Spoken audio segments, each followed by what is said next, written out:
This is the Acer Predator G3 gaming desktop. Aimed at budding PC gamers, this desktop PC is targeted at first-time buyers and novices alike. But is it actually any good, and will it run the latest games?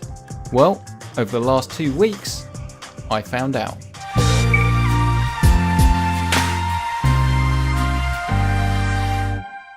So then, the G3. This gaming desktop is a very well-styled machine. Not everyone's going to like it, but if you are someone that likes something that is a bit edgy, I think it's going to appeal. And this is a gaming desktop that's more at the budget sort of end, coming in around about £600, and is designed for people that don't want to go and build their own PCs. And I think that on the whole, for that target audience, this thing probably will appeal.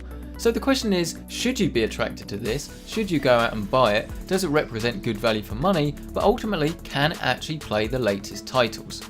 Well, before we get into that, we'll talk about the overall design and the build quality, both of which are actually very good.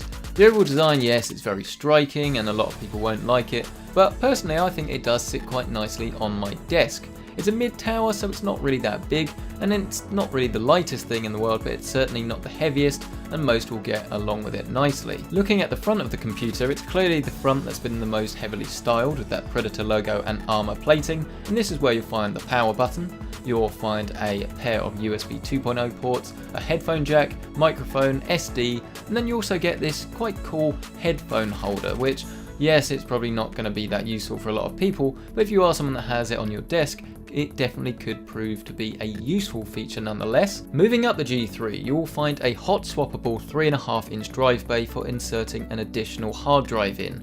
Note that I couldn't actually find a way to do this with a 2.5-inch drive, so if you carry an SSD around with you, it's not going to be any good, but the benefit here is that it's quick and easy, and it won't void your warranty by removing that warranty sticker when you open up the case. The final thing to find on the front of the G3 is an old school, old-fashioned DVD rewriter and burner, which a lot of people still find useful, but then on the top of the Predator, it has a carrying handle, and this does make it a bit easier to pick it up. Moving to the back side of the computer, you've pretty much got all the ports here you need.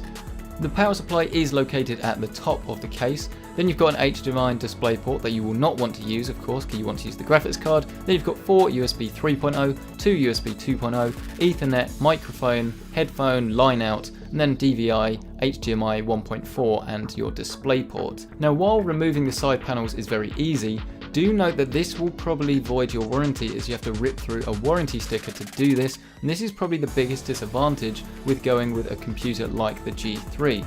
But once you have done that, everything, it's not really what you'd call well cable managed, but for what it is, it's absolutely fine, and reveals a very basic looking interior that certainly isn't going to impress anyone, and is probably the reason why they didn't include a window other than just cost factors.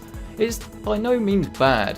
The real thing here is that it's going to be all about expandability and how easy it is to do so. And the fact that you've got to rip through a warranty sticker already makes this a big no-no for a lot of people. But regardless, you have an extra drive bay, of course you have the one on the front as well, and then you've got one spare SATA port to do with whatever you want, but that probably is going to be used for a hard drive. But I think that for most people, the ability to add up to 2 new hard drives will probably be more than enough. But please note, it's actually very difficult to remove the one that's pre-installed.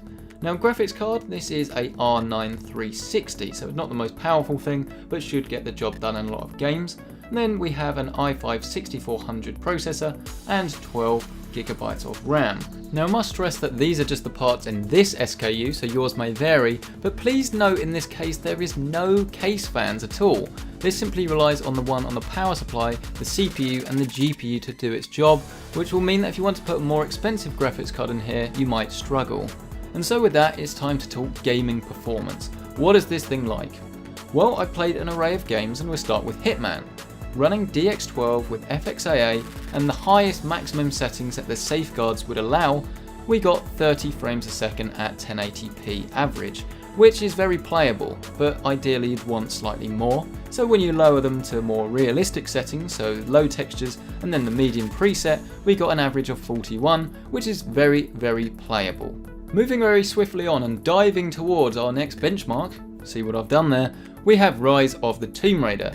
And this running at the highest settings I could enable with none of that fancy hair and just FXAA, again at DirectX 12, we got an average of 20 frames a second at 1080p, and then more realistic settings, so the medium preset, we got 31 frames a second, again with FXAA. Moving on to our final game in the suite, and the final benchmark, and it should be noted that all of these figures were taken with the in-game benchmarks that these games included, was Dirt Rally, and this got 36 frames a second running at Ultra 1080p CMAA with none of that advanced blending enabled. Then if you wanted a more realistic and high performing figure, we got 57 frames a second at the high preset. So this is very, very playable, and this is definitely the sort of figures we want when we're playing PC games. And so then, those results clearly show us that the R9 360 is a capable card and can perform well in some of the latest titles. And this is probably more the sort of PC that people playing more casual games are going to want to look at, because it runs games like Dota and Rocket League without any issues whatsoever.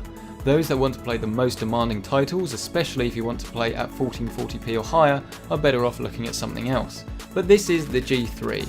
Its target audience would be happy with this machine. But while this thing does offer good value for money at its current price point, and I think it does look very nice, as soon as you take that warranty sticker off, you have probably voided that warranty, and thus it will at the very least put you off upgrading this thing. Whereas if you go from somewhere like Overclockers UK and you get a pre-built system, you have more customizability options and you don't have to worry about voiding that warranty as soon as you open it up.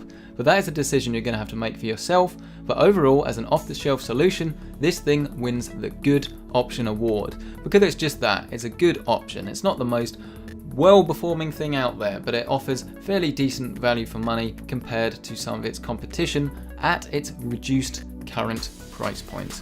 So thank you so much for checking out this video. As always, I really appreciate your time. Don't forget to subscribe for more videos like this. Loads of them coming. This is Go Big Week, so we've got 8 videos in 8 days. Very exciting. Give this video a like if you liked it, dislike it if you didn't. Leave a comment down below, and I'll see you in the next video.